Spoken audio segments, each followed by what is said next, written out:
ఒక ఉదాహరణ. ఇప్పుడు ఒక తండ్రికి ఒక కుమారుడు ఉన్నాడు అనుకోండి. ఆ కుమారుని చిన్నతనంలో ఉండి తండ్రి బాగా పెంచుతాడు.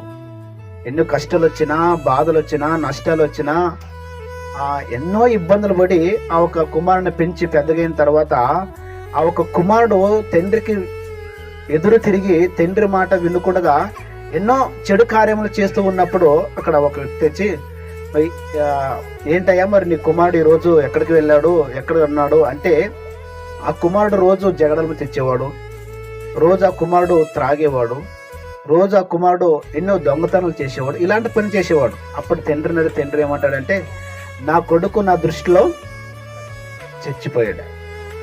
అంటే నా మాట వినడం లేదు, నేను అనుకున్నట్ల బ్రతకడం లేదు. అంటే ఒక తండ్రికి ఒక కుమారుడు ఏమయ్యాడంట అంటే, మీకు ఎలా చనిపోతాడంటే ఆత్మీయంగా చచ్చిపోయి ఉంటాడు.